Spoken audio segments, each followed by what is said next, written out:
Лицом к стене. Иди. Пошел.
Aziz zamondosh, bugun siz bilan yaqin o'tmish, ya'ni yarim asr naridagi qonli mozining o'qilmagan, o'rganilmagan, ammo to'liq o'rganilishi lozim bo'lgan iztirobli sahifalardan birini varaqlaymiz.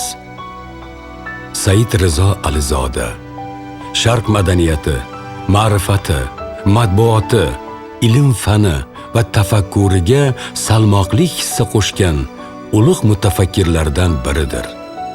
U 20-asr boshlarida O'rta Osiyodagi madaniy inqilob boshida turgan maslakdoshlari Fitrat, Mahmudxo'ja Behbudiy, Sadriddin Ayniylar bilan bir safda bo'lib, ona Turkistonning birligi, mustaqilligi va sha'nini saqlash yo'lida fidokorona mehnat qildi va bu yo'lda hatto o'z jonini ham ayamadi.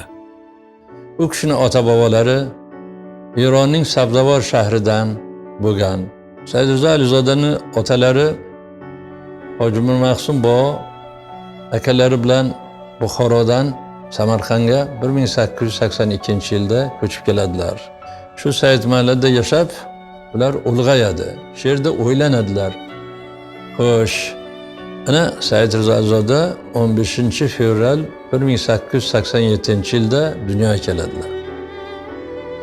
Said Rizoning ota-onasi aqlli, savodli insonlardan bo'lgan.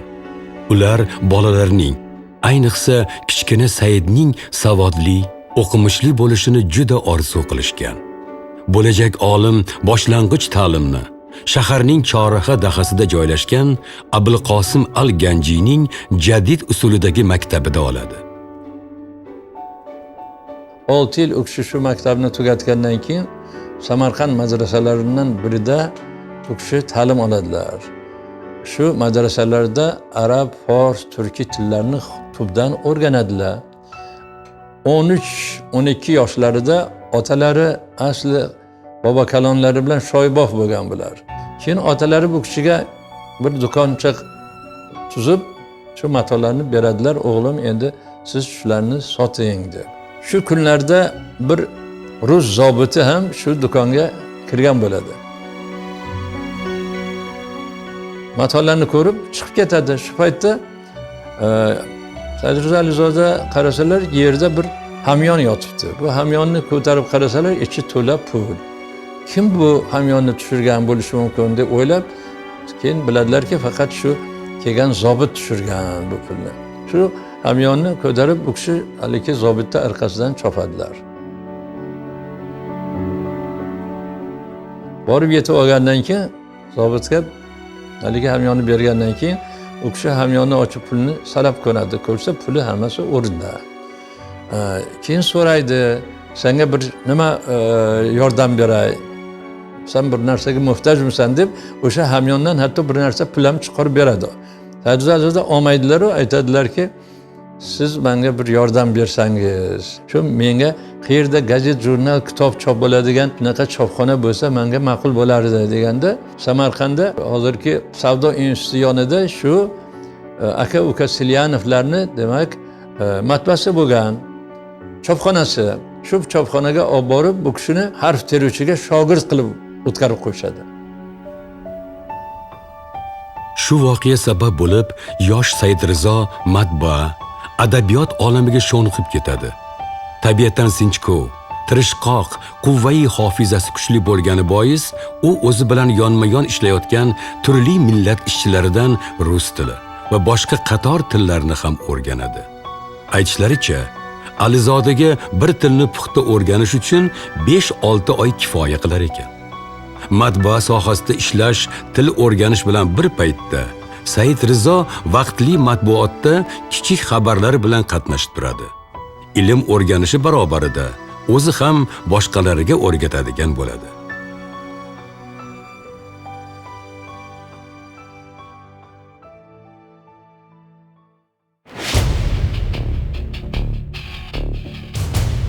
Yigirmanchi asr boshlari Turkiston uchun murakkab davr edi. O'lka chor bosqinidan keyin karaxt bir ahvolga kelib qolgan. Ilmsizlik, xurofot hukm surar, chor ma'murlari xalqni jaholatda, qo'rquvda saqlash choralarini ko'rardi. Shunga qaramay, yurtning ko'zi ochiq ma'rifatparvarlari yangi usul maktablar ochishar. Avomni ilmli, o'qimishli, matbuot, adabiyot, san'atga oshifta bo'lishga da'vat etishardi. Saidrizo Alizodani Samarqand ma'naviy muhitini taraqqiy toptirishdagi xizmatlari juda ulkan. U kishining o'sha yangi maktablar ochganligi, bir 14 tilni bilishi va har tilda ham ijod qila olishi va o'sha darsliklar yozishi. Xullasi kalom xalqni ongini o'stirishga Alizodani xizmati juda katta bo'ldi. Lekin o'sha davrlar Shuro davri deymiz. Albatta Alizodaga o'xshagan zabardast kadrlarni ro'y rost gapirishga yoki ijod qilishiga qo'ymas edi. Faol muallim va murabbiy 18 yoshida yangi usuldagi maktab tashkil etadi. Ammo muttasiblar bu ilm o'chog'ini bekitib qo'yadilar. Ko'p o'tmay tinib tinchimas ma'rifchi yaqin do'sti G'alim Karimzoda bilan shaharning Mingtut mahallasida Hayot nomli maktab ochgani, o'zi 12 ta darslik tuzgani, yo'qsillarning farzandlarini o'qitib, ularga daftar, qalam kabi jihozlarni tekin tarqatgani, uni ko'rgani Behbudiy kelib, globus sovg'a qilgani ovoza bo'lib ketadi. O'zlari mana shu 4-5-yildan boshlab Samarqandda chiqadigan rus tilida Samarqand gazetasiga asta-sekinlik bilan maqolalar bera boshlagan.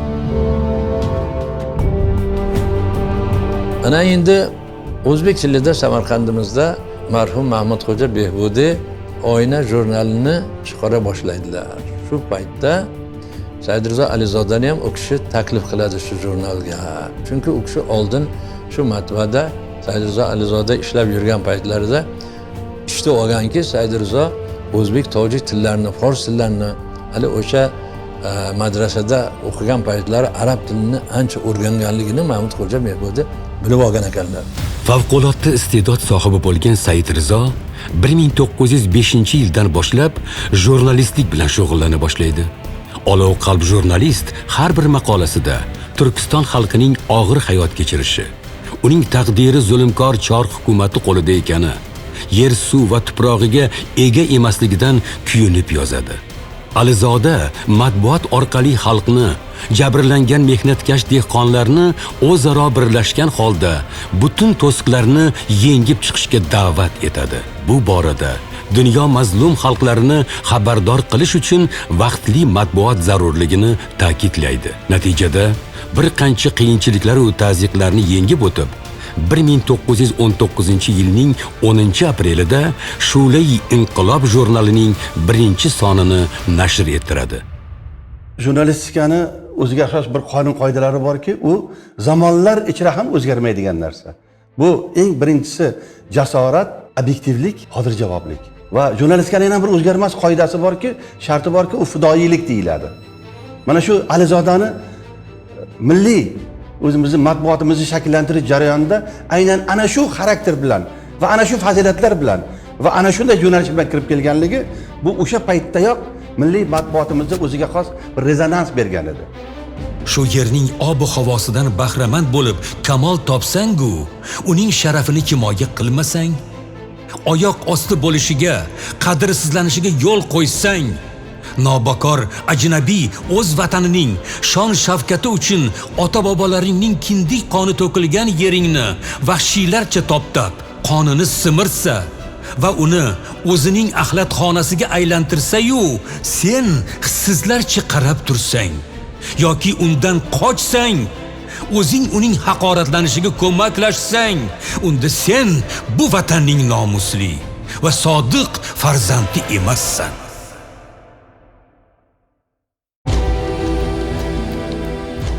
Otashin publitsist tashkil etgan, 91 ta soni nashr etilgan, bir qancha mamlakatlarga tarqalgan Shu'la-i Inqilob jurnali sahifalarida uning xalqaro mavzudagi ancha materiallari bosilgan. Afg'oniston hukumati va xalqining ingliz bosqinchilariga qarshi kurashlari, Ruminiya Polsha o'rtasidagi to'qnashuv va kelishuv borasidagi xabarlar ayniqsa ajralib turadi. Jurnalning 1920-yil 3-iyunda chiqqan 39-sonida ahvoli jang va siyosat sarlavhali bosh maqolasida Rossiyada kechayotgan inqilobiy voqealar, Eronda Angliya mustamlakachilik siyosatiga qarshi harakatlar, turli mojarolar haqida so'z ketadi. Said Rizo Alizoda 1908-yilda Eronga borib, Ali Akbar Dexudo degan Demokrat gazetasini muallifi, o'sha paytlarda Eronda Ozodi Eron, Storay Eron degan gazetlarni muharriri ekan Ali Akbar Dexudo. Shuni yordamida 8 bitdan iborat toshbosmani olib keladilar Samarqandga. Ana shu toshbosma bilan demak o'zbek tojik tillarida bizda Samarqandda gazet jurnallar chop bo'la boshlaydi. Keyin ular o'zlari alohida mana arxivimizda turibdi, gubernatorga xat yozib, Samarqand degan o'zbekcha gazeta ochishga ruxsat so'raydi va ruxsat olishadi-da. O'shanda ham o'sha shriftlarni bepul o'zlarini mablag'i hisobidan Tehrondan olib kelishadi, qarang yana. O'tgan asrning 20-yillarida faoliyat olib borgan ma'rifatparvarlar ma'rif va matbuot ishlarini birga qo'shib olib borishgan. Ya'ni ta'lim-tarbiya, o'qitish muammolari haqida gazeta, jurnallar sahifalarida materiallar berib borishgan. Yosh avlod tarbiyasi mavzularida maqola, she'r, hikoya, maqol, matal, rivoyatlar e'lon qilishgan. Said Rizo ijodining bir qirrasi publitsistikasi. U juda katta publitsistdi. Xalqaro miqyosda ham publitsist edi. Behbudiy yonida turib, safdoshi bo'lib, demak, Oyna jurnalida ko'p narsalar, masalan, har millat o'z tili ila faxr etur degan maqolasi. Turkiston bizning vatanimiz degan maqolasi. Birinchi yil degan o'zbek tilida 1917-yilda darslik yozganni o'zi juda katta gap. Undan keyin Telegraf axbori degan bir varaqalar chiqargan, o'zbek va rus tillarida chiqargan. Mashrab, Mulla Mushfiqiy jurnallariga maqolalar yozib, ham tarjimonlik qilib turgan. Maktab va madrasalar islohoti zarur degan narsa bugungi kunda ham juda dolzarb bo'lib turibdi. Xullas, Said Rizo Alizodaning publitsistik ijodi mahorati ham kengroq o'rganilsa yaxshi bo'lardi. Said Rizo jurnalistik faoliyati bilan bir vaqtda adabiy tarjima bilan ham shug'ullangan. Bu borada bir emas, bir necha tillarni bilishi unga qo'l kelgan. Rus adabiyotidan Pushkinni, Belkin qissalarini tarjima qilgan. Dubrovskiy, Bo'ron degan asarlari bor, Pushkinning prozasi. Bundan tashqari ma'lumotlarga qaraganda domla Mopassanni Do'ndiq asarini, juda mashhur bu asar, tojik tiliga o'girganlar. Yoki bo'lmasa Tolstoyni bir qancha hikoyalarini va Tirilish romanini. U faqat rus tilidan yoki ingliz tilidan yoki fransuz tilidan, Yevropa tillaridan, turk tilidan tarjima qilib qolmasdan, balki o'zbek tilidan tojik tiliga, fors tiliga urdu tiliga tarjimalar bilan ham shug'ullangan. U misol uchun Abdulla Qodiriyni O'tgan kunlar va Mehrobdan chayon romanlarini tojik tiliga o'girgan va shu Dushanbeda nashr qilingan degan ma'lumotlar bor. Va shu jumladan Bartolni Turkiston degan juda mashhur asari bor. Bartol bu endi Turkiston tarixini nihoyatda keng yo'nalishda yoritgan zo'r tarixchilardan hisoblanadi. Mana bu Turkiston asari hali hanuzgacha uni bironta qimmatiga qolgan emas. O'sha paytda bu narsalarni tarjima qilish oson bo'lmagan. Bu tarjimalar jadidlar faoliyatidagi ilk davr. Tarjimachilikni boshlanishi va ilk davri. Mana shu ilk davriga, tarjimachilikni ilk davriga Said Rizo Alizoda juda katta hissa qo'shgan. Lekin bularni o'qish kerak. O'quvchilarni, hozirgi zamon o'quvchilarini agar qimmatini saqlagan bo'lsa, hozirgi zamon o'quvchilarini e'tiboriga ham havola qilishga to'g'ri keladi.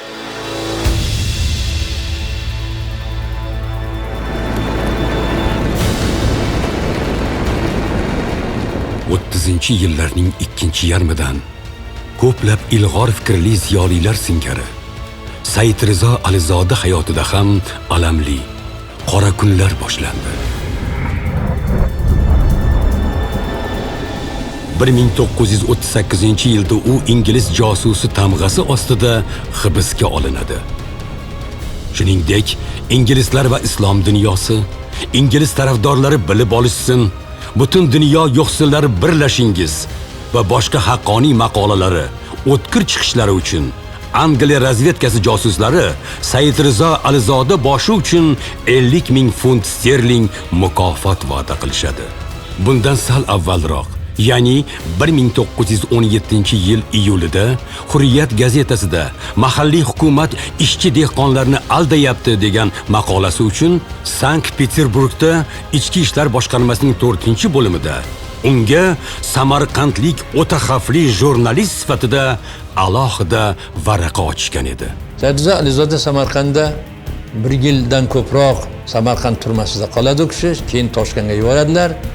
Lekin 3 marta Tirgov sud bo'ladi, necha yilga qamashdi.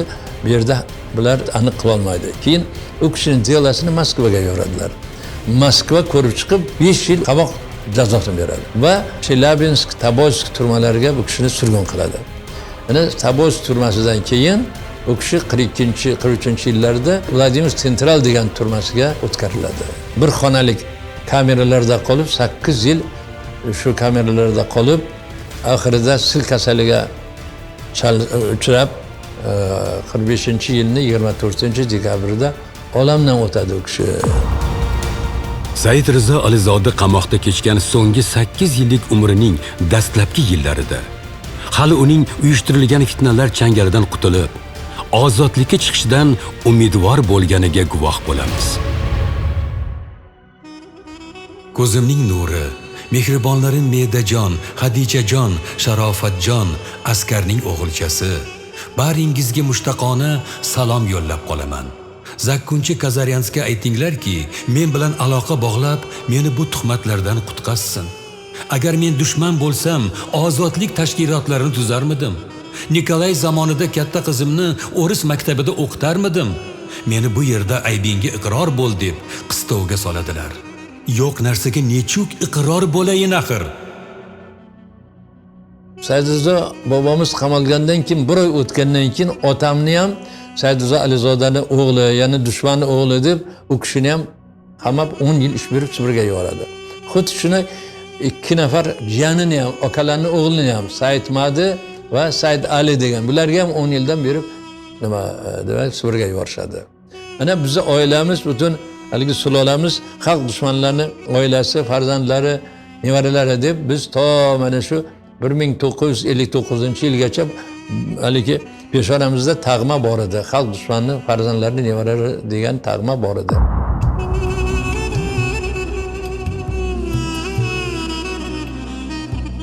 ...1959-yilda armiyadan qaytganimdan keyin rahmatli oyim meni quchoqlab, o'pib, yig'lab Ha o'g'lim, mana o'sha og'ir kunlarimiz o'tdi. Ha bular xalq dushmanlarining farzandi deb bizdan chetda yurishardi, salom bermay betini, yuzini o'girib o'tib ketardi deb yig'lab, o'g'lim mana endi boshingni ko'tarib yurgin deb aytdilar. Shu asnoda aytdilarki, mana Moskvadan ham dadangga qog'oz kelgan. Bobong bilan dadangni nohaq qamalganliklari haqida deb shu qog'ozni ham menga ko'rsatdilar. Farhodjon o'g'lim, men senga ham bobongni bir vasiyatlarini aytishim kerak. Men shuni sir saqlab yurgan edim deb aytdilar. 1937-yilda dedilar, Samarqand turmasidan u kishini etap qilib Sibirga yuborishda oyim meni ko'tarib o'sha paytda men 40 kunlik chaqaloq bo'lganman, shu turmaga olib boradilar. Rahmatli bobong, kelin, shu nabiramdan baxor bo'linglar, yaxshi parvarish qilinglar. Zamonlar o'tadi, ro'shnolik keladi. Ana shu paytda shu nevaram haqiqatni dunyoga yetkiradi degan edilar deb menga onam aytdilar shuni.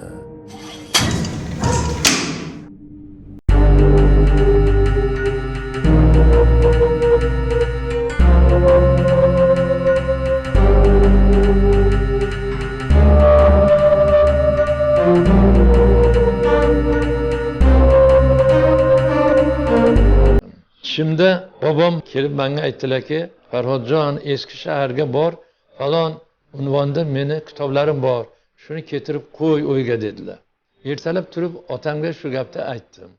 Otam bilan o'sha eski shaharga o'sha aytgan unvonga bordik. Bir ayol chiqdi, eridan roziligi olgan. Kelinglar, kiringlar dedi. Xullas kalom biz ichkariga kirdik. Otam bilan soat 10lardan to soat 6gacha o'tirib ko'rib chiqdi kitoblar. Shu kitoblarning ichida 7 ta kitob chiqdi. Said Rizo bobomizning kitoblari. Shu kitoblarning ichida bir qog'oz chiqdi. Shu qog'oz 1944-yilni 24-avgustida Samarqandga turma rahbarlari yuborgan ekan. U ochiq yozilgan, izvishcheniya. Yozyapti. Vladimir turmasida saqlangan Said Rizo Alizodaga har kuni soat 9dan to soat 17gacha ijozat beriladi uchrash ko'rishga va haligi oziq ovqat peredacha berish mumkin deb yozilgan shu. Vladimir shahri, Frunze ko'chasi 67-uy deb yozilgan edi. Said Rizo Alizoda oilalari bilan boshdan yaqin edik. U kishini o'g'illari Said Tag'i kelamiz. Viloyat gazetasiga muharririyatga bordik va shu yerda mohir jurnalist Ahmadjon Muxtorov bilan uchrashdik. Said Tag'i bobo Ahmadjon Muxtorovga otalari haqida barcha ma'lumotlarni gapirib berdilar. Shundan so'ng bular yana bir necha bor uchrashgandan keyin Ahmadjon Muxtorov yana ikki kishining familiyasini qo'yib Said Rizo Alizoda haqida katta maqolani chop etdilar. O'sha davrda bu juda katta jasorat edi. Chunki endigina xalq dushmani deb yurgan odam, endigina oqlangan odam haqida bunday maqolalarda yozishni har kim bo'yniga olmas edi. O'sha tuzum zulmidan qo'rqardi. Said Rizo Alizodaning nabirasi Farhod Alizoda bobosi vafotidan 32 yil o'tgandan keyin u haqda ma'lumot to'play boshlaydi. Bu ish 1977-yildan boshlanib 1986-yilgacha davom etadi. Nihoyat 10 yillik qidiruvlardan keyin u bobosining qabrini topadi. Vladimir mehmonxonasida 1-2-3 nafar yigitlar bilan tanishdi. Qizig'i shuki, tanishgan paytda ular Abxaziyalik ekan. Gavriliya degan bir yigit o'sha turmada 5 yil ishlagan ekan, zam nachalnik bo'lib.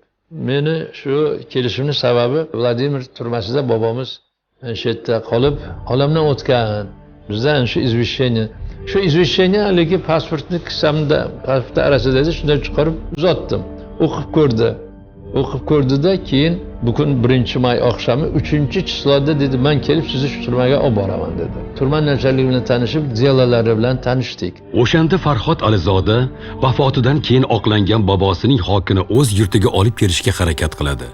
Bir qancha to'siqlarga qaramay, bobosini yaqindan bilgan, tanigan insonlarning ko'magi, qo'llab-quvvatlashlari tufayli Said Rizo Alizodaning hokini Samarqandga olib kelishga muvaffaq bo'ladi. 1986-yilda Biza qabrda keldik ko'pchilik bo'lib endi ochish uchun. Shunda men o'sha tiz cho'kib bobomning qabrlarini quchoqlab yig'lab ishida.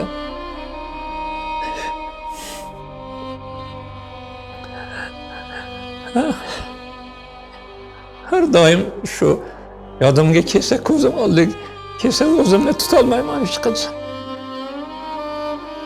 Ana shunday voqea bo'lgan. Keyin qabrda ochdik, qabrda ochib, o'sha suyaklarni o'zim hammasini terib oldim. Tobutga qo'ydim. Shu bosh suyakni ko'targanda shu og'iz ochiqda bitta shu qoziq ali deydi nima tish qolgan. Bobom bir o'sha lattada yozgan shuni. Meni shu turmada tirgovchilar shuncha azob beradi. Sen ingliz shpiyonisan deb. Keyin boshimdan deydi, muzlik suv qo'yishadi. O'zimga hushimga kelsam, suvli qonni ichida yotibman. U kishini chekkan azoblari, og'ir hayoti hamisha ko'zim oldida. Hech ko'zim oldidan ketmaydi.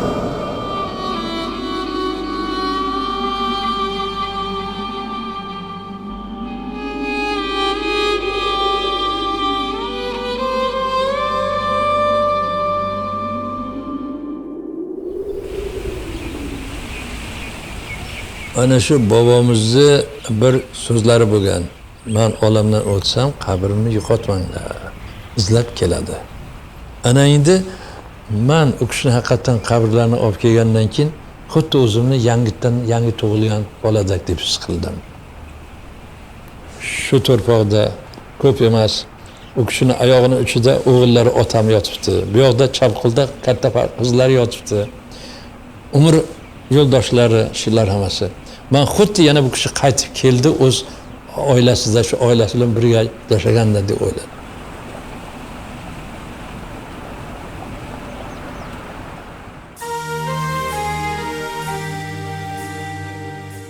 Ulug' allomaning boy ilmiy, pedagogik, publitsistik merosini o'rganish, tarjima asarlarini qidirib topish borasida Farhod Alizoda Ozarbayjon, Eron va Turkiyaga safar qilib, bobosi hayoti va faoliyatiga oid bir qancha materiallarni topadi. Alloma yozib qoldirgan asarlardan ko'chirmalar oladi. Olimning ilmiy, adabiy merosiga bag'ishlangan anjumanlarda ishtirok etadi. Shuningdek, 2004-yili Pokistonda bo'lib, islom dunyosining mashhur olimlaridan Dr. Al-Rahmon, Bajva G'ulom Hazar va janob Asgar Gelonlar bilan uchrashadi va Said Alizodaning 1923-35 yillarda Pokistonda chop etilgan bir nechta kitoblarni keltiradi. Огромное спасибо, еще раз вам огромное спасибо. Я хочу сказать, вы мне передали целую сокровищницу. Inson hayoti daryo kabidir. Sirtdan sokin ko'ringani bilan daryo bag'rida ne po'rtanalar kechadi. Ne oqimlar g'alayoni yuz beradi. Goh to'lib toshib, qirg'oqlarni yemirgudek shiddat bilan oqadi. Gohida mahzun tortib, unsiz oh tortadi.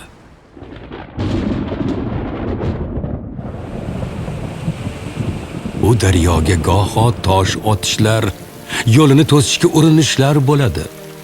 Ammo oqar suv hamisha oqaveradi. Olg'a intilaveradi. Obi hayot tabiatga tiriklik baxsh etsa, hayot daryosi bashariyatga ezgulik, yangi nafas olib keladi. Bashariyat tamaddunini ta'minlaydi. Said Rizo Alizodaning hayoti ham mana shunday dolg'ali, ziddiyatlarga boy, ammo hayot baxsh va ibratli kechdi.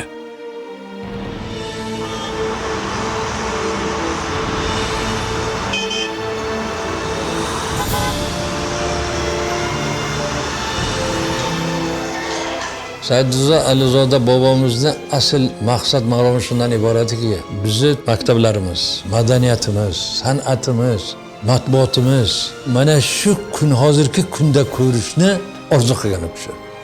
Shu orzu bugunlik kundagi orzu niyatlarni o'sha paytda u kishi fikrlashib, ana shuning uchun u kishi kurashgan, xizmat qilgan.